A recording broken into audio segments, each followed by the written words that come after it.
Thank you, Maria. It's a pleasure to be here. Maria just completed a report on tech in Miami. And one of the things that I think is interesting, we first did this report back in 2013. And in 2013, there wasn't a lot going on.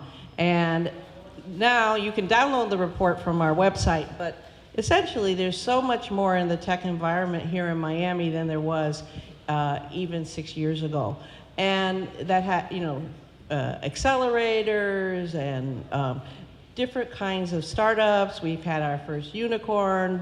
There are a lot of expansion of what's going on in South Florida. If you're interested, that's miamidda.com, and you look under our reports and you can see it. It's a very interesting thing. I didn't ask you if you wanted to say a few words about it, but I think it's worth going in and seeing how the ecosystem has changed over the years. And so one of the things that we're going to talk today about is the disruption that's going on in the transportation business. But before we do that, I want to just tell you a personal story. When I was in elementary school, I went to the Museum of Science and Industry in Chicago. And I remember there was a Bell Industries display that was there. And I'm looking at this, and this is a phone of the future where you're going to be able to see the person you're talking to. And I went, wow. What happens if you're in curlers? And so I really, there are no curlers anymore. Nobody puts curlers in. So it was hard, in my lifetime to see the expansion of technology and keep up with it just from, I learned, I took a class in college on Fortran 4, which was with punch cards. And so, I gave up on computer science as an option because the punch cards were so annoying. And so you couldn't really see into the future and see what a difference that technology would be. Now I carry 2 cell phones. I have an iPad. I have a computer at home, a computer at the office. And keeping up, I think I've done pretty good for somebody my age. But, you can notice most of the people in this room are not my age. I do think it has been lightning speed to keep up with what the disruptions have been from technology in all industries, and transportation being one of the things. Now, I've worked for government, and you may know that government isn't always the most quick reacting. And I think that a lot of these things that are coming up, we don't know what to do with it sometimes. And so it'll be interesting to hear from these panelists and what kinds of things that they're encountering and their interaction with both the public and the government. So with that, I want to, I don't know if you want to, Maria gave you a little bit of a brief introduction, but if you want to talk a little bit about what brought you here today. So start with Nick. Thank you, Alice. How's it going, everybody? My name is Nick Chong. I am the local area manager for Getaround. We are a car sharing platform. That's where you put your car on the platform, people can rent it, or you can gain extra money by having your car on the platform. Prior to this, I worked for Uber, Spin, and Brightline, actually. So I've been in the mobility sector in South Florida for a little while. Native Miamian, go Hurricanes, went to University of Miami. So, I'm here to solve a problem, and it's traffic in South Florida, so glad to be here. Thanks, Nick. Name's Ben Porrett, SVP of Corporate Affairs at Brightline, which is, I oversee all of our government affairs as well as public affairs. For those of you who don't know, Brightline, soon to be Virgin Trains, we're the first privately funded passenger rail service in this country in over 100 years. We're setting about the reinvention of passenger train travel in the United States with a singular goal of connecting city pairs that are too short to fly and too far to drive, the medium haul distances that nobody currently serves in the best and most economical way. Great. Hi, everybody. My name is Servando Sparza, and I'm with Bird Rides, which is a e-scooter company that you probably have seen around town, maybe right outside this building. Bird was established just a year ago. It's a brand new sort of company and it's just taken off. And the way we've taken off is that folks want to have an e-vehicle, like an e-scooter, to get around, take trips. Average ride is about 1.5 miles. So they've taken off from, we were founded in Santa Monica and now operating in 4 cities in Florida and expanding almost every other day. So if you haven't taken a ride on an e-scooter, come see me afterwards, get a promo code. So one of the things interesting about this panel is that we have 3 modalities here. We have the short distance, which is the scooters. We have the long distance, which is the train, and the moderate distance, which is the car. And so I would like for you guys to comment on how you see each of those playing into solving Miami's problem as being the 12th worst in the country for congestion. Great. Well, I'll start off with the short ride, if you guys don't mind. Like I said, our average ride is 1.5 miles. And so what we've seen is that folks want to have that flexibility to get on a scooter or get on an e-bike or get on any other type of micromobility device to get to lunch, to get to work, to get to the Brightline station, to get to their other destination, and not look for parking. The distances are so much shorter. Here in Miami is one of the actual cities where we see a lot of private ownership of e-scooters themselves. So we know that that they're popular enough with folks here. I think what the shared e-scooter programs do for cities is it provides that flexibility for a lot of people so they can depend. A lot of folks that live in the downtown Brickell or the service area for the pilot here in Miami can reliably say, you know, if I walk outside, I can probably find a scooter in a block or 2 and then take it to my next destination. That kind of reliability really helps people feel at ease that, hey, I can actually leave my car, you know, at home, or we can be a one car household. That flexibility that you have a bunch of different options to use. What I was just sharing was that in Fort Lauderdale, we also operate, and 25% of our riders have actually used a scooter either to get to or from a Brightline station. So that means that there is that interconnection with other forms of mobility. It's just that what residents and visitors of different cities want is they want options, and this be one of them. Yeah, I think, one, I love being on transportation technology panels because we run a train service and trains have been around for 500 years. And it's always just interesting to me that we're always, you know, within the same conversation, but I think it's unique. The first number I would give you is 34. 34 miles per hour is the average speed on the section of highway of 95 between Miami and West Palm Beach. 34 miles an hour. Imagine sitting in that every single day, banging your head on the steering wheel and thinking to yourself, there has got to be a better way. And there is, and I think that all of these are better options. We look at ourselves as medium haul. In the case that we are today between Miami and West Palm Beach, we're a little shorter than what our traditional business model aims to be. And we look at companies like Getaround, Bird, the micro-mobility elements as complementary. Our job is to get people from inner city to inner city, downtown to downtown, courthouse to courthouse, business center to business center. And then we look at our role in each of those locations as a connector.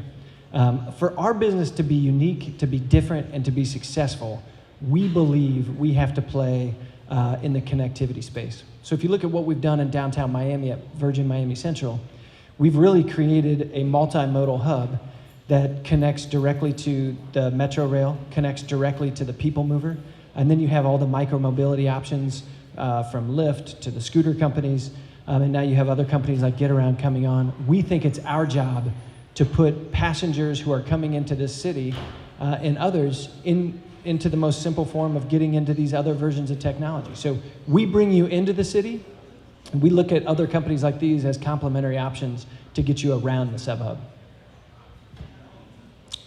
It's perfect. So I really don't have to say much more. But like Servando said, like Ben said, it's all a complement of how you can become carless in South Florida. and with all the different options. So if you're looking at a scooter to go the 1 mile, mile and a half to your destination, or to go from Miami to West Palm on a train, you kind of need that intermediary of how do you get from the train station to go see mom, how do you go from the train station to go get your groceries or go see a movie. So for those trips that are between 5 and 10 miles, like how do you do that if you don't have a car? And that's where Getaround slots in. So if you look at it from those sections of how you're traveling, you kind of use each different modality to get to where you need to go as efficiently as possible without having to spend money on a car, having to have insurance, and having an asset that's sitting in your driveway for 98% of the time instead of using it for those other 98% of the hours. So likewise, I want to ask you about why we need to reduce car ownership in Florida, and also what are the challenges in the congestion thing that have been brought back by some of the new technologies. For example, Miami drivers are not really known for their great driving. And I think that's a bit of an understatement. You might be able. Recently, one of my staff said they saw a scooter on the interstate ramp, and so. I kind of want to, what are these challenges of getting people out of their car, but between the different modalities and the safety issues that are involved? I think we can start. So, for every car that's shared on the Getaround platform, you take 7 cars off the road. To Alice's question, why do you need to get cars off the road? You're going to reduce congestion, reduce carbon emissions, and really create a better world for all of us to live in. So Getaround helps do that by providing you another option, like I said earlier. But to the kind of the ease of doing it and making sure that you're making it as accessible as possible to different people, it really is a melting pot of options, right? So how do you take all the options, present these to the South Floridians that are in their cars now and not really aware of how you can get from Miami to Fort Lauderdale on a train, or from Fort Lauderdale to the courthouse on a scooter? How do you change that perception and make sure that they're aware of these options, and then finally get them to actually do it and commit that action that you're asking? I'd like to ask a follow-up question. I went online and I looked up your company and I started thinking about like sharing my car with people, and like, you do carry insurance, but like how is in practicality, how's that working out as far as sharing and people doing things to your car that perhaps, mine is a rolling file cabinet right now, and so I'd probably have to clean it out. But how would you talk about that experience?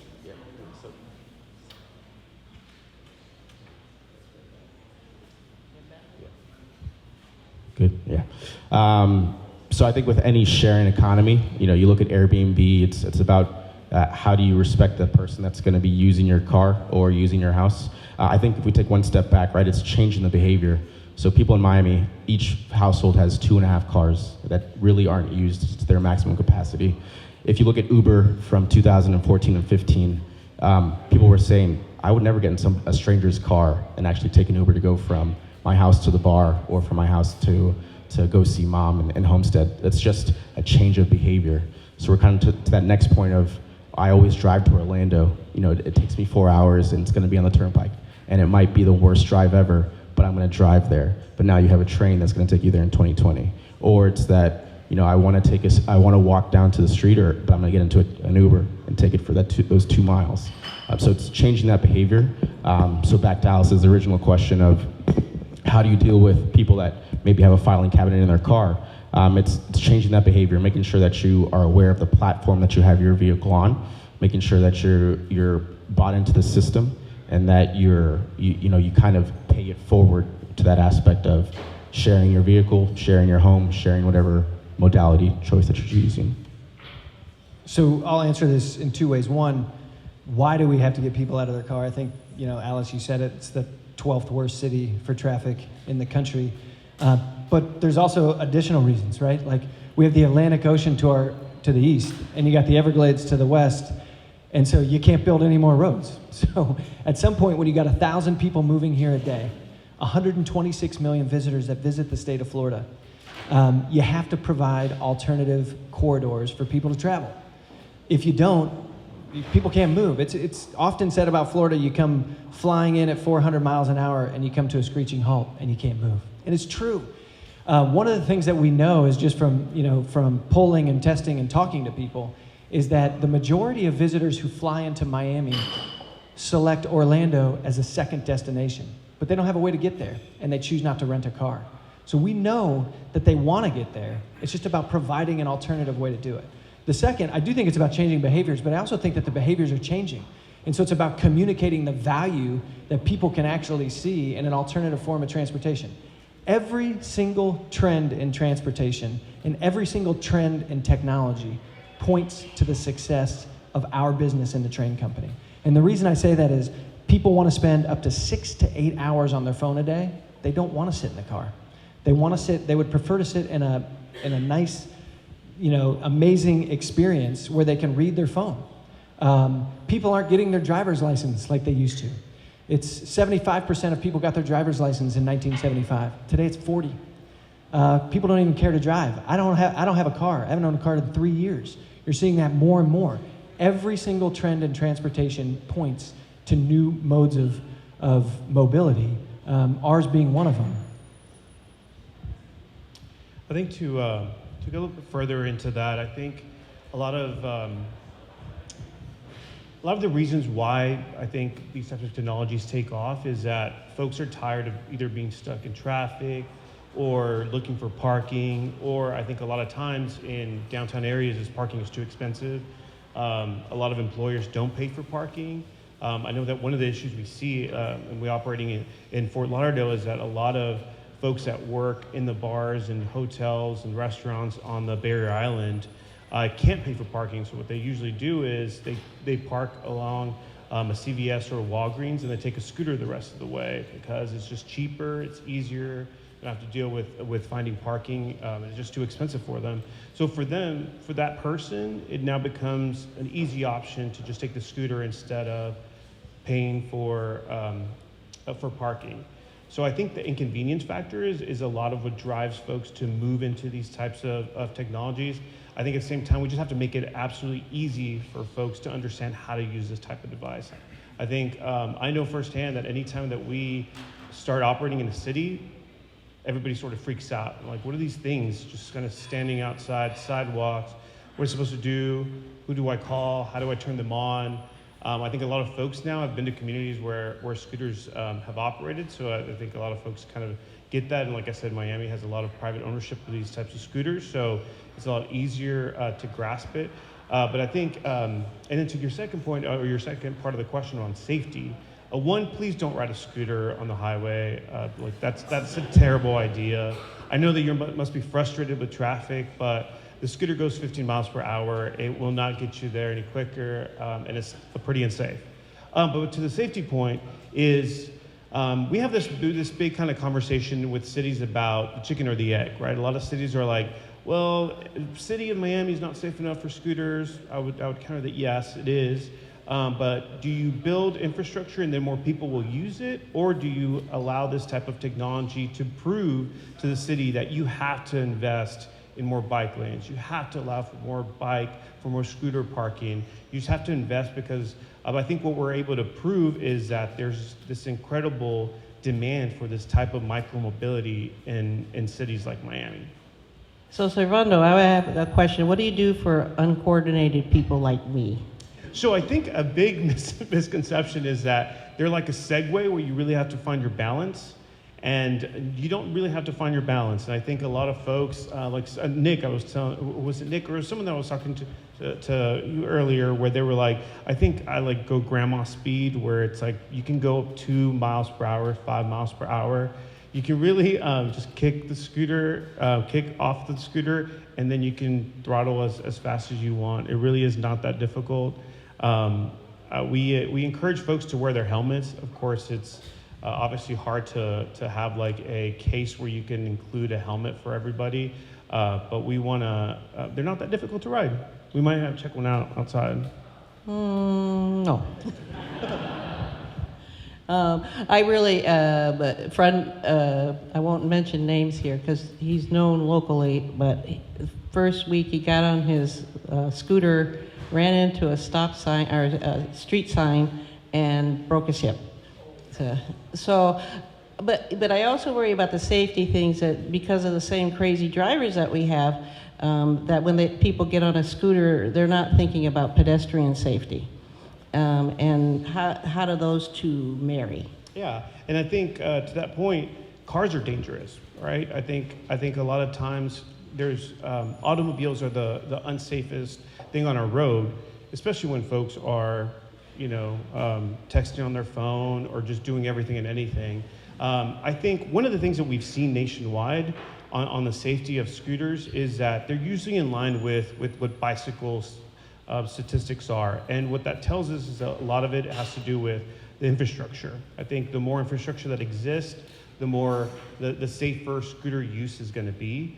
I think at the same time, one of the trends that we are seeing is there's safety in numbers. I think the more folks are used to seeing micromobility riders on the streets, on bike lanes, the more reliably they can expect that folks are going to be on the road. So we've seen at least a correlation between that. So on bike paths and other kinds of things, we in the city of Miami are very far behind as far as building bike paths and other kinds of things. And I do agree, we at one point, I think like 3-4 years ago, were the 4th worst in the country for pedestrian bicycle deaths. I think we've fallen down the list a little bit, but it's not saying that we're safe, but we'll take a little bit of an improvement.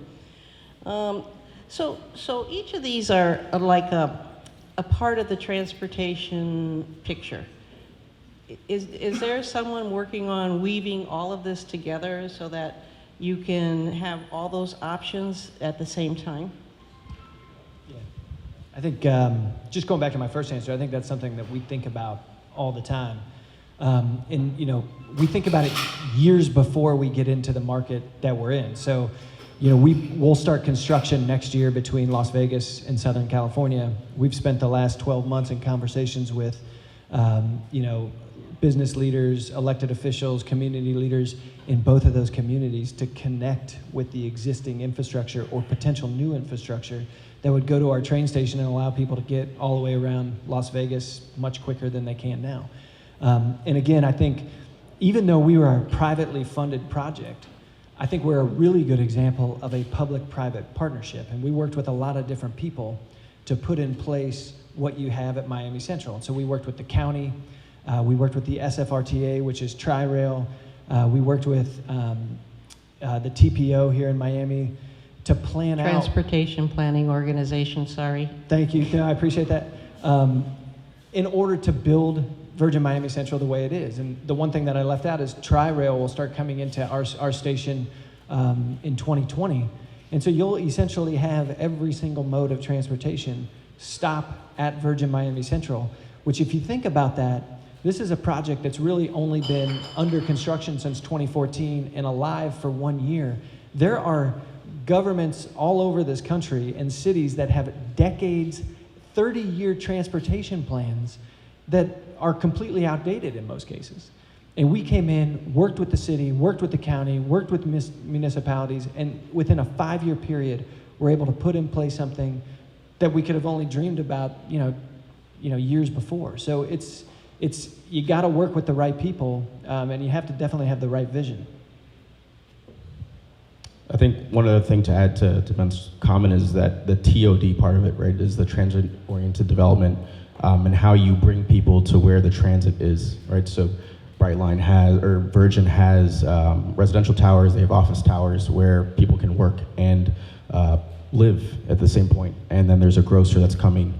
You can take the train up to Fort Lauderdale, West Palm. So having everything that you need in a central point like Brightline has done up to this point is one way to attack the problem that Alice is talking about. I think the second point there is Velocia. This is something that's launching in Miami the next few weeks, which is a rewards platform that rewards people like you for taking an Uber, taking a Lyft, taking a scooter, taking Brightline, taking Metro, for bringing all these transit options under one umbrella. And and then rewarding people to change that behavior so that you're using these options. So last weekend I went to West Palm Beach on Brightline. Well, I haven't gotten used to calling it Virgin, okay? I'll catch up eventually. But one of the things, I have never been to the Norton Gallery in West Palm Beach.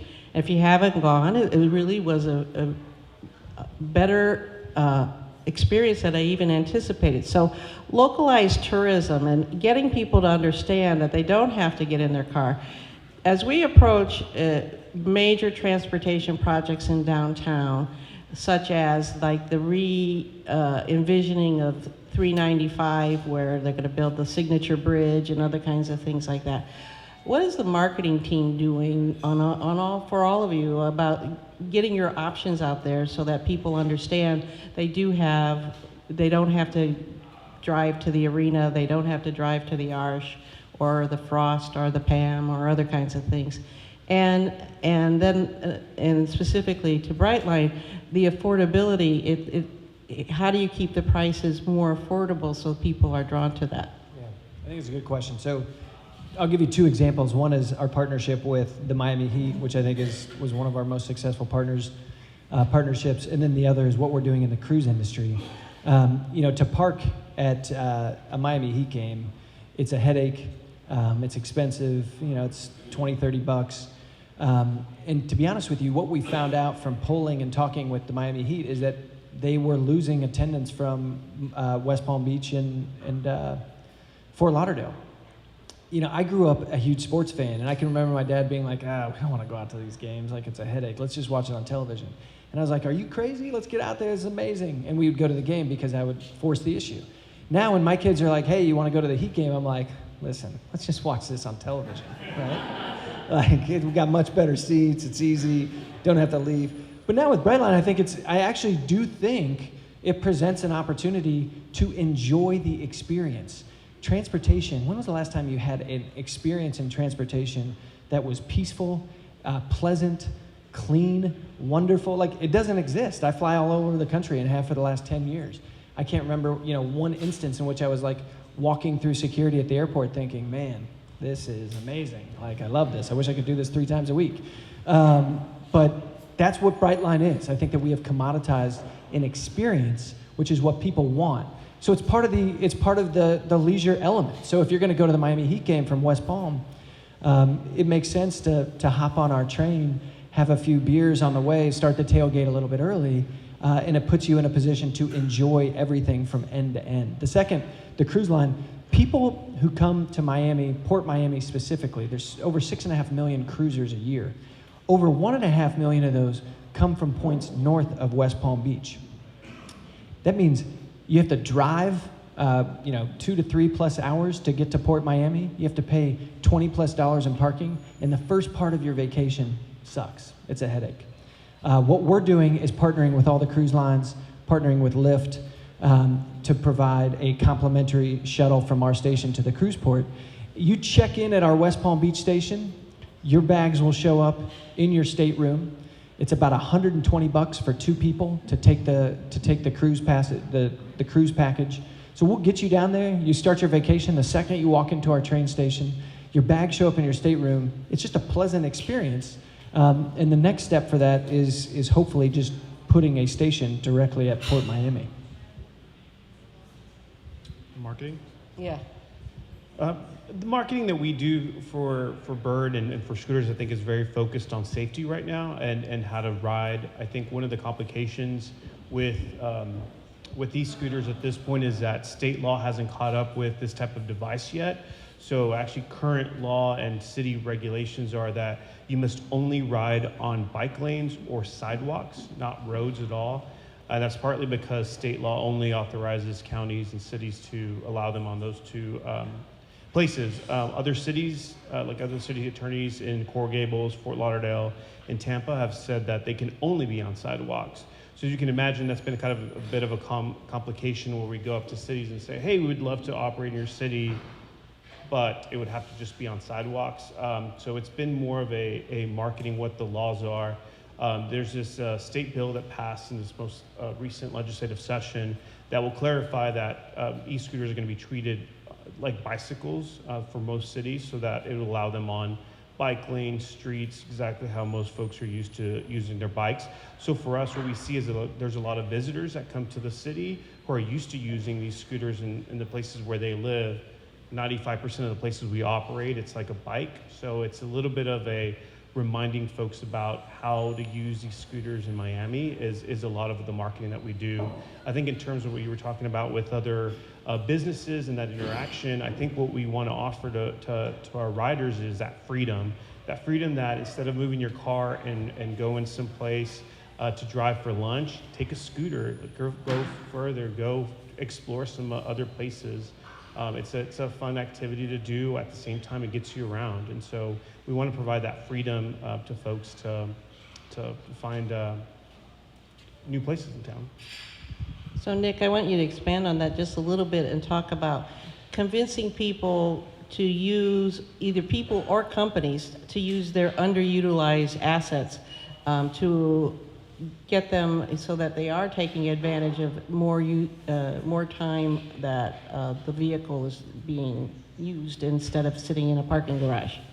Yep. So Getaround allows you to do that with your car, Airbnb with your home. So the messaging is all about how do you use this thing that's sitting there underutilized the whole time, right? So if you think about it, your vehicle sits in your garage or at your job in a parking space for 12 to 14 hours a day. You use it for an hour to get to work, you drive home, and it sits there for another 8 hours, 10 hours a day, right?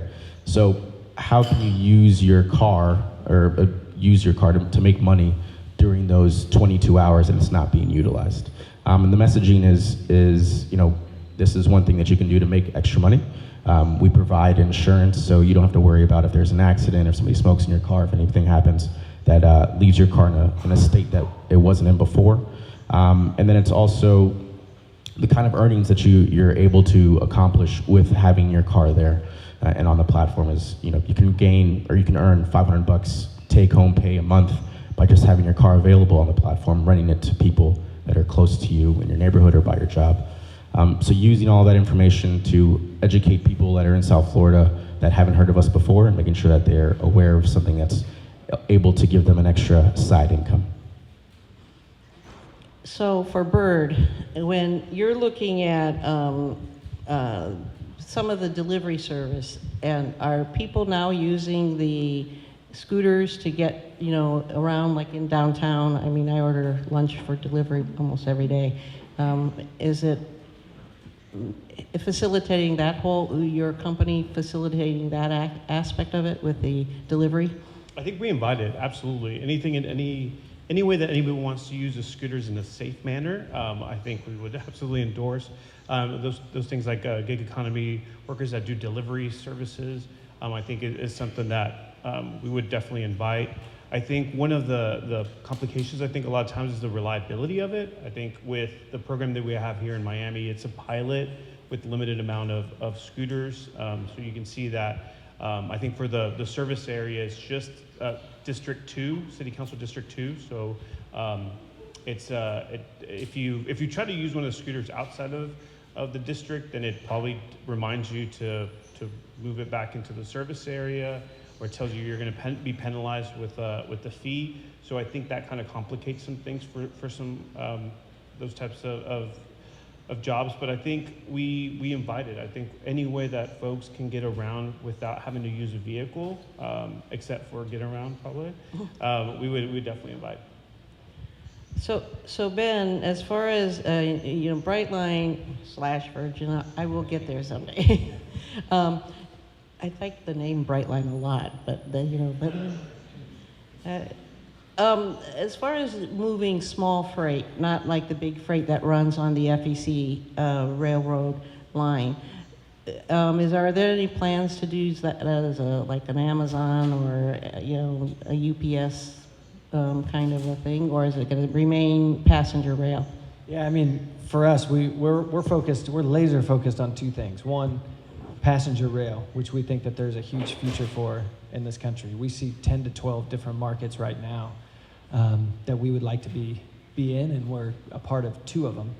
And then the second thing is transit-oriented real estate. You know, as Nick was saying earlier, he remembered the talking points from his time at Brightline. I love that. But we think that, I mean, those are our 2 primary businesses, each, you know, of huge importance to us, but no plans on freight or anything other than that. So, Servando, you said you wanted to talk about some of the recent changes in state law that will allow sharing the road with other kinds of modalities, an easier thing to do. We haven't really seen a lot of, you know, the Florida Department of Transportation, what I would say, is not necessarily at the forefront of building bike lanes and other kinds of things. There's something that's called complete streets, but our streets are largely incomplete. And so my question is, like, what do you see happening in the legislative level to make that easier?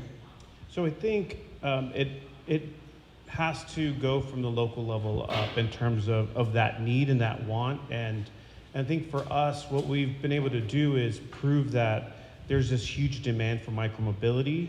And then there's minor changes that happen here and there, right? We see some cities adopt policies where it would give an exemption, like whenever someone's building or retrofitting a new building, they have to have a certain amount of parking spaces, right? So a lot of cities are giving some flexibility and saying, you know what, if you add some additional bike lanes, some scooter parking, then we'll allow you to have less vehicle parking, which a lot of developers invite and want to have that flexibility. Those types of tweaks then have that infrastructure for bikes and scooters. So then those minor changes keep adding up, and then whenever part of the way that we operate in another city, in cities, including Miami, is that we provide them the data of our ridership. So essentially, here are heat maps of where folks are using them, where the popular pickup spots, where the popular drop-off spots, this is how they got there. So that the city has this data to say, if we had the money for one additional bike lane, where would we construct it? And looking at the data will provide you some insight on the ideal location. So again, that would trickle up to kind of the county, the district levels, for those folks to make more the planning on highways. But it still goes all the way up to the state level to say, you know what, we have to take the fact that a lot of the cities in Florida want to have these type of vehicles, so let's pass a law to make it easier for them to allow these on the streets, make sure that the cities have the flexibility to create whatever program they want. If they want them on bike lanes, on streets, or sidewalks, provide them the flexibility. So I think what happened this last legislative session was that the cities and the industry itself got together and worked on this legislative effort to provide the flexibility for cities, which I think is welcome. We just need the governor to sign the law now, or the bill. There's a lot of things we're waiting for with bated breath till next week. So, in Getaround, what do you see happening with autonomous vehicles and moving more towards electric instead of combustion engines? Yeah, so currently we have electric on the platform. So if you have an electric vehicle, you know, we support Teslas and Priuses and the like. AV is a part of the future. We think it's going to have a very large space in how people get around, no pun intended. And we're currently working with other dealerships, manufacturers, to get ahead of this new technology that's going to be coming soon. It's probably, you know, not a 3 to 5 year plan of when AV will be prevalent in all of our roadways. It's probably more of a 7 to 10, you know, almost 15 year of when it's actually accepted, when people can change the behavior and accept an AV car coming to pick you up, or you know, you getting in there and driving you where you need to go.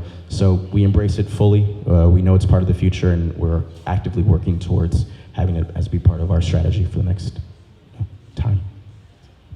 So one of the things about AVs, it'll probably do away with a lot of the parking that we need today. The question I have about that, will people then, when they had an automatic vehicle, just send it driving around the town and making congestion worse while they wait so they don't have to pay the parking fees or whatever? Do you think that government is looking into that future where that'll come? Yeah, and I think South Florida has been a pretty big partner in that with Argo and other AV companies. You know, Domino, it's used Argo. Ford has been down here for a little bit testing on all their systems. So that's a large problem that needs to be fixed or that needs to be solved. As far as the congestion, right? There's several different models with AV that are going to be approached and need to be tested and piloted.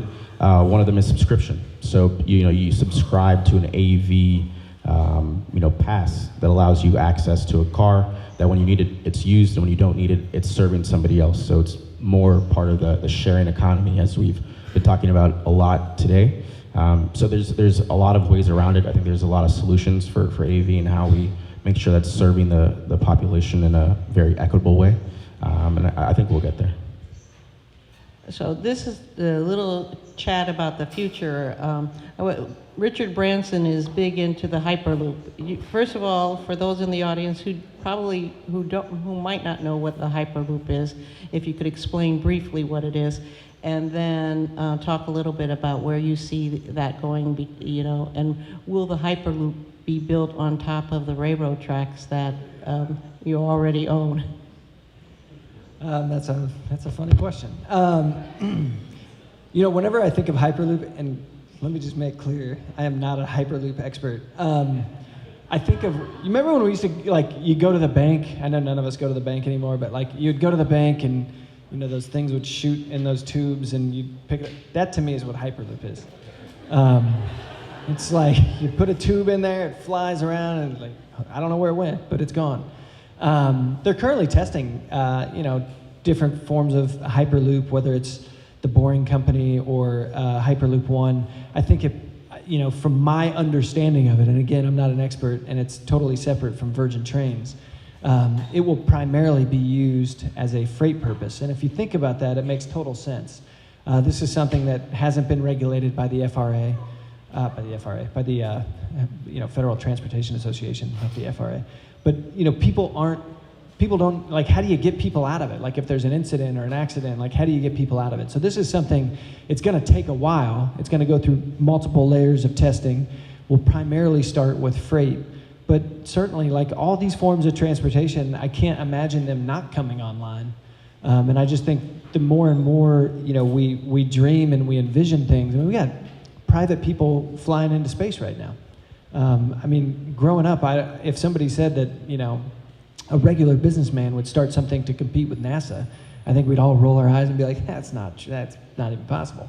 But it is, and people are doing it. And so I don't know what the future is. I don't know how it will relate with our tracks. What makes our business unique is people have looked at high-speed passenger rail in this country for a number of years, and the reason that it has not been possible is because they've all looked at the approach where you have to build it above ground, which is what California High-Speed Rail has done. So you build it above ground, it takes a long time, and it takes billions and billions of dollars. We look at existing corridors. So we're building on an existing corridor here in Florida, which is the railroad track in which we owned. In Vegas, we're building in between the I-15 corridor. What this allows you to do is it allows you to build something on something that's already been environmentally tested, already been designed for high speeds, and puts us in a position to run something that's extremely safe at a fraction of the cost. We will build in between Vegas and Southern California for about $4 billion. To do what California High-Speed Rail is doing is going to cost $100 billion. So you can't make a profit that way. So I don't know if high-speed rail, I don't know if Hyperloop will be next to our track or near it, but I do think that there's a future with it, but primarily in freight. Okay, Servando, I want you to get out your crystal ball. And next 5 years in micro travel, where are we going? Hoverboards. No, I'm kidding. No, I don't know. Actually, I wish I knew. There were some cities early on when I started this job that I would go to the cities and say, would you guys be open to having an e-scooter fleet in your city? And they looked at me like I was crazy. It's kind of an odd thing. And so I think when you think about kind of the mobility, the micro-mobility, and how it's advanced since we have to go to a kiosk and scan your card and then unlock it from a different location to the next sort of set where you unlocked it with your own phone, to the dockless bikes. I mean, like it keeps advancing pretty drastically and improving a lot. I think now the things that we can do with geofencing and geospeeds, a lot of that stuff, I think 5 years from now we're gonna be like, oh my God, they use that to like kind of slow people down. I mean, it's gonna sound pretty insane. But I think a lot of it too is gonna be, last year, I mean, NACTO, the National Association of City Transportation Officials, reported that there was 84 million rides on micromobility devices. So these are bikes, e-scooters, and e-bikes. So what that's telling us is there's this demand for these types of vehicles. And so I think what cities are now taking very serious is we need to plan for that. We need to plan for a lot more people owning these types of devices and wanting to get around. And so I think 5 years from now, we're gonna see cities investing a lot more, like we were talking about complete streets, but a lot more on parking for these types of devices and the infrastructure to move around. So now I have a really hard question for everybody. What's gonna happen to public transportation? I think it's only gonna get better. I think it has to. I think Ben, you mentioned that you can't construct any more roads. I think the transit has to continue to improve. I think it needs to use a lot of the data that we use and needs to build off of the success that our types of companies are trying to thrive in and provide this types of service and optimize for that. I think there's still a lot of people who are going to be reliant on transit, and I think we need to make it as easy as possible for folks to get off on a scooter at the station and then immediately get into the train or the bus. I think it has to be a lot more friendly for the consumer in order for that to improve, but I think it has to get better. Yeah, I would agree. I think we're currently experiencing the greatest expansion of urbanization in our country's history. So 86% of the country right now is urbanized, and so I think public transportation, transit development, like Nick said, we have apartment complexes on top of our train station, which means you'll be able to take the elevator straight down and either hit the Metro Mover, take our train, the Metro Rail, et cetera. I think the ability to walk around and take public transportation is going to be extremely vital, and we got to make it much better of an experience for the next generation that's going to accept it. Today, Amtrak on CBS put out their first look at their new train cars, an exact ripoff of what we're doing with Brightline. And I think that shows you that if private entities come in and improve the experience, public transportation will have to do the same thing in order to keep up. So I think it's only a positive to have more options, private and public. But I don't think it's going away. I think it's only getting better, and I think it's going to get better from an experience perspective because companies are going to have to compete with it, and they're going to have to challenge themselves to do better. Yep, I think public-private partnerships are going to be the way to go. How do we bring more people to Metro Rail and Metro Bus, and how do we take them away once they use the service as their first mode of transportation? That's the job of all of the private companies that are up here, is how do we make it better? How do we get more people on it? And how do we make transportation better in South Florida and I guess across the world? Well, thank you. Can I open it up for questions? Okay. Hello, thank you very much. I don't have a car, so I appreciate all the efforts you guys are doing. But moving forward, as Alice told, how we're gonna weave this together, specifically, how are each of your companies and even the government opening up APIs to developers or in between companies in order to focus on the user experience for me not to register for Lime, Uber, Lyft, and Bird, for example. So in the future, how the user will complement each other with all your services in a simple aggregated form through API sharing and developer. So I know for Getaround specifically, it comes with the territory of how is the partnership going to function. We currently have a closed API, but we also solicit requests from people that want to work with us, and how do we open up that API to people and make sure that we're integrating as efficiently and as effectively as possible. I think it's different for private companies. that have not gone public yet, and open up the API and open up access to a platform. It takes work. There's constraints on both sides, engineering constraints where you can actually make those integrations. So I think if the partnership calls for it, the company will look into it and make sure that it happens, and just making sure that it's a robust partnership between both parties to make sure that it gets done. It happens. Yeah, I think you asked a really good question, because I think that's part of the struggle that we're private businesses, but at the same time, we know that we have to play a bigger role in enhancing transit and just making it easier for riders. So I think in principle, we want to provide the open API, and we do in markets where everybody else provides it, because I think that's fair. And the honest thing to do and the right thing to do. I think we have issues. We have conversations with cities to say, you must make sure that this is an open API so that there's no disadvantage for a company being a good partner. I think for the way that some other transit agencies have used it is like DART in Dallas includes where birds are located from the app itself. In Louisville, same thing happens. So I think a lot of that integration is a lot easier when there's an open API. I think, but cities sort of need to take the lead there, because obviously forcing there's 6 scooter companies here, forcing 6 private businesses to do the same thing, only the city can kind of be in that role. Follow up really quick, is the Chief Information Officer, the office, like Mike Sarasti, or the people in the county or the state thinking about it ahead of time as a strategy to repopulate urban areas and cities like Miami-Dade development?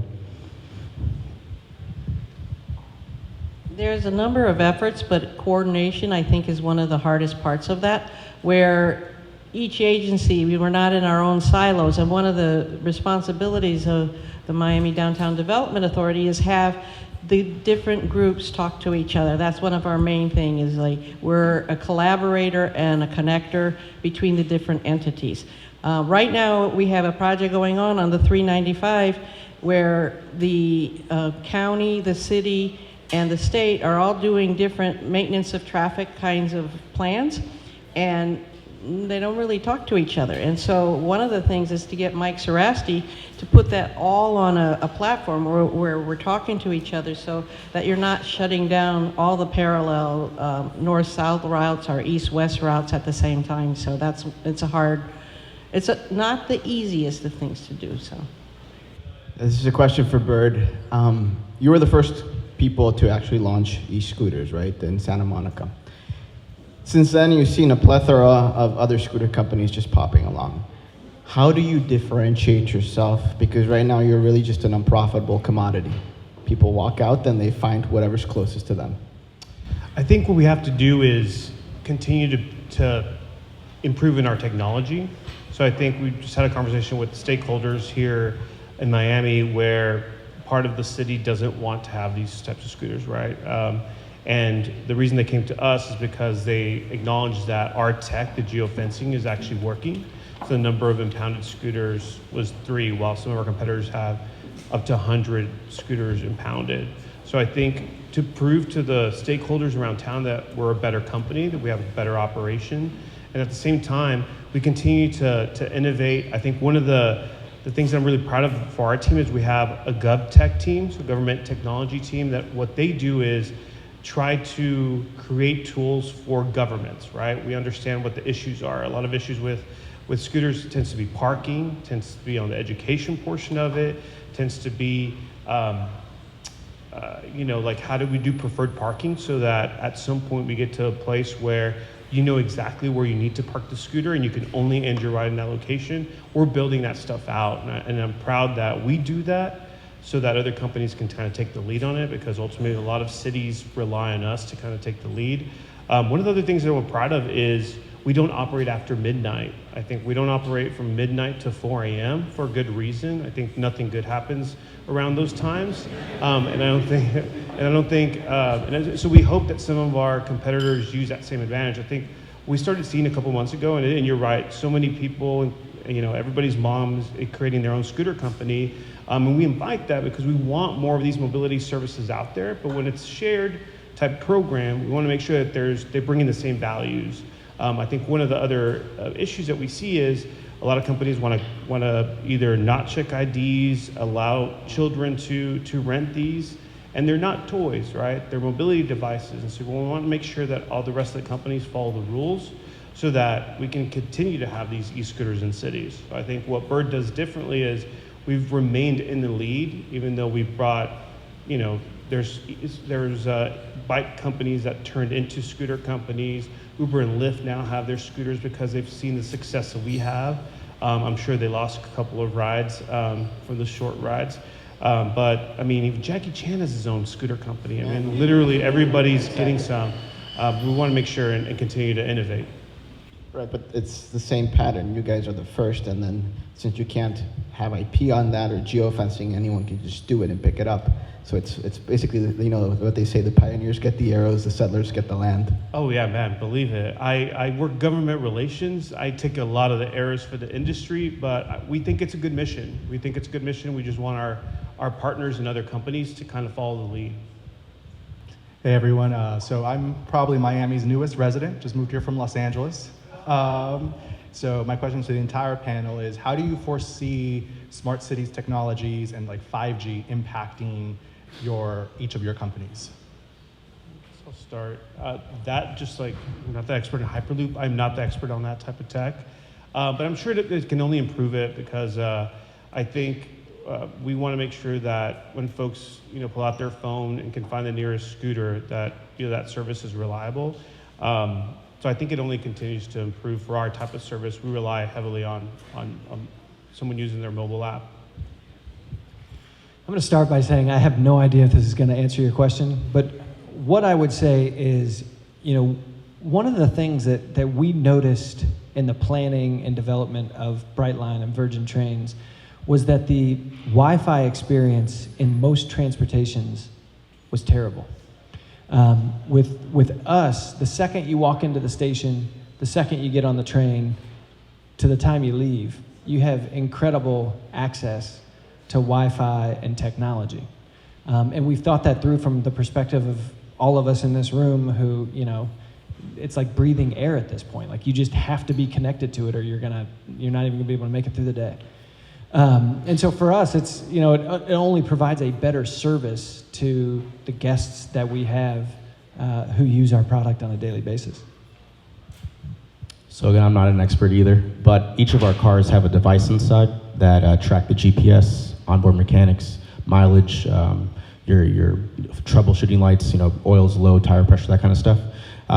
So enhanced connectivity only makes that experience better for our renters and for our owners, so you can always be connected to your vehicle as the owner and always be able to rent the car as the renter, especially if you're in a garage or in a low cell service area. So 5G will only enhance that connectivity for all of our vehicles and make it a better experience. So the public right-of-way is a piece of geography that is very, people compete for that public geography. The issue with 5G is, you know, like there's some people who are very, very, very gung-ho on it, and I'm sure everybody up here is, but then you have residents who are like, ooh, it might kill my kid, and you know, like, who knows? So taking that balance, Elena out there in the back, it's the health circumstances sometimes are not considered until there becomes a problem. And I used to work for the Department of Environmental Resources, and most of the time when there's a technology that comes out that does harm, you don't find out for another 20 years. And you know, they do the studies and then they go, oh, well, that chemical wasn't really good for you and whatever. And I only saw, like, with our dealings with the public, if they had, like, there was one case where a printing company had these noxious smells that was coming out of the printing company, and the neighbors were like all up in arms, and they probably should have been because they were damaging chemicals. With 5G, I don't know how you balance that, because if it's ubiquitous, it's all out there and everybody's using it, and we don't find out that until 20 years from now that, oh gee, maybe we shouldn't have done that. I have, you know, like I don't know how you balance those public interests. And then there's like, we've had other things, you know, The bird wants to use our public right of way, and other, and the legislature just basically said recently that the localities don't have the ability to regulate that. Elena, did that get passed or not? Right. So we're constantly, localities. Some localities like want more control, and some don't. And obviously, for the companies that are installing 5G, they want no regulation, because then they just put it wherever they want to put it. So it's balancing those interests that we in government have to figure out how to go forward on those kinds of issues. So that's a long answer for basically saying, I don't know. So one thing that hasn't really been discussed tonight at all are issues around social equity. So as I look at the three principal panelists up there, Brightline, of course, sits at one end of the spectrum, very unaffordable for most people in Miami-Dade. Nick, with the exception of my car on Getaround, which is a cheap car, same thing. Obviously scooters to a lesser extent, but even there's differences. So I don't know where Bird sits, but at least Jump and Bolt, that you get on the scooter without paying the $1 fee. Most of the others make you pay a $1 fee. None of these things really encourage the people that are struggling most to move from point A to point B in Miami to have a leg up. These are people that are spending 2 to 4 hours each way, and I don't see that any of you are really addressing that issue. So I think it's a fair question. I would challenge the premise of it from our perspective in a couple of different ways. One, if you look at our pricing, you can get on some trains from Miami to Fort Lauderdale for $10. Many times you can get from Miami to West Palm Beach for $20. There's not another form of transportation out there that's going to be that cheap and that quick. So I do think faster, cheaper, and better always wins in transportation. If you look at Uber, which is $1.67 a mile, if you look at the cost of flying when we get to Orlando, will be a much more economical purchase than any of that. And then the second thing I'd say is that, it was our ability to build this project in downtown Miami that allowed two things to happen. One, we're not going to take complete credit for this, but I do think that we helped to spur a complete renovation of downtown Miami and Overtown that people had looked at as a blighted area of the city for decades, since 1960s, that people basically, had left for dead. We're putting the first grocery store in Overtown since 1992. So you can't have all these urban options and urban mobility and urban living if you don't have the basic elements that allow us to walk around and enjoy a pharmacy, a restaurant, all those kind of things. I think that our development has spurred that in an area that had been forgotten. So I think those are two really big things that you have to look at, and you can't just look at the pricing. And certainly, when you get from Miami to Orlando, it'll be one of the most economical ways to travel, and it gives you your time, which I think is a valuable commodity. I'm sorry? You do remember why Overtown was forgotten, right? 95. So I'm sure you could tell me the history much better. I don't think it should be diluted. Overtown is being renovated and being sought after because the land is higher up. So when the floods come into Miami, it's not going to be flooded, and the realtors are going in. Plus, all those people that are there, they're going to get pushed out of there. So I don't think Brightline's going to be servicing them. You may be servicing a lot of wealthy people who will be there, and that's fine. But let's not be deluded about what's going on in Miami. Yeah, and listen, I'm not saying that this is the end all be all project, but I do think that we've certainly spurred development in a way that hasn't happened. And the final piece that I would add is that it was the public-private partnership that we built with the county and the SFRTA that will allow for a long period of time people taking Tri-Rail into our station for free. And I think that that's an extremely valuable thing. And for the first time ever, people on Tri-Rail will be able to come from west, which is about 3 miles west of our tracks, into downtown Miami, which is a pretty incredible thing when you know that urbanization continues and more jobs continue to move downtown. Yeah, to your point, one of the constraints is the service area that we're in. So the only areas that we're able to operate in the city of Miami are Coconut Grove, Brickell, downtown, Edgewater. So of course those areas are not the most ideal for that, to provide that type of service. But even then we still have Bird Access, which is our low-income program. So anyone in state or federal assistance can just contact us. Their account is automatically considered to low income, and their first 50 rides are free, and I think it's $5 a month. So it's incredibly, we want to provide that option so that it's reliable for anyone not using the reason that it was unaffordable. Oh, hello. I have a question regarding the Miami smart traffic signals that allegedly, is there any initiative to improve the smart signals? And I guess the reason I ask the question is I happen to live in the design district, or near the design district, and the street which is the entrance to the design district is where the bright line is. It goes right on by. And that traffic signal, I reported it multiple times, but it is clearly broken. It's 5 minutes maybe, and on weekends it could be 10, but it may be a little bit of exaggeration, but it's clearly broken and it's not smart. And with all the construction we have, and after the heat games, and is there any initiative to improve the so-called smart traffic signals with all the technologists in the room here? All of you who live in the urban core ought to be writing your county commissioners and tell them to put in smart signals in downtown and nearby downtown now. We're not cited, to be next in line when we're an area that needs it the most. And so, my job on a daily basis is to be a professional nag. My husband does say I bring it home sometimes, okay.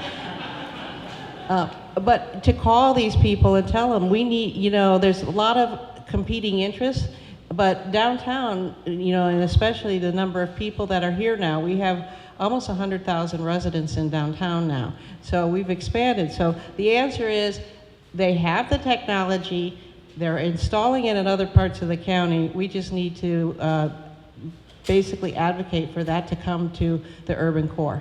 But is there a list of them? I mean, you would think when they put the bright line in, there was 2 guys that sat there for a month, and they watched it. And I thought, oh, for sure, it's going to be improved afterwards. But those 2 guys sat there, and they watched it. It was clearly broken. They just looked. Welcome to my world. So is there a list of the smart signals in Miami-Dade somewhere? The county public works, and I forget what the rest of their name is, public works and transit, I forget, they changed the names a few years ago. So there's actually a list on the website? I don't know if it's on their website, but you could ask them, you could write to them. The director of that department is Alice Bravo, and we've been lobbying for a long time about getting those smart signals. Especially, like, we have a lot of issues in downtown. The Brickell Bridge, and now they're doing construction on 395, and then they're doing the bridge on First Street. And so there's a lot of issues and traffic is, to believe it or not, we're not the worst spot in Dade County because we do have these mobility options. I like to tell people we have the best public transportation in the state of Florida, which is about saying not too much. Can I ask one more question? Okay, I'm a big fan of the scooters, by the way. And so, is there any initiative to move to bring on the scooters to the other districts in Miami? I know it's only Ken Russell's district too. We want to be there, so the way that we even got in was Chairman Russell really wanted it, right? I think he understood there was going to be demand in that area. We have some other commissioners who are very much against, who almost kind of derailed the whole thing, which is why we have that tight geofencing so that no scooters end up in those districts. Miami Parking Authority, through the IT departments, Rossi's department have a map that shows when scooters go outside of the limits, so they can immediately kind of address that issue, because those commissioners are very much against.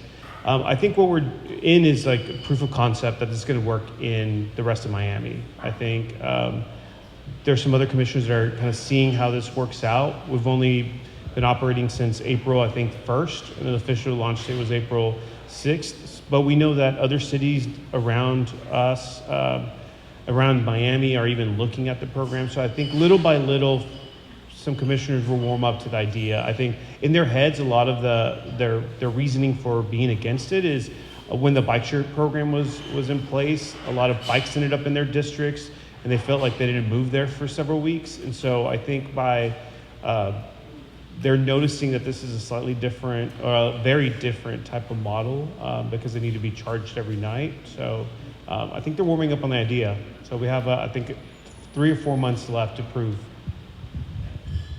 So please give a big round of applause to all the panelists and the moderators. And thanks again for coming tonight.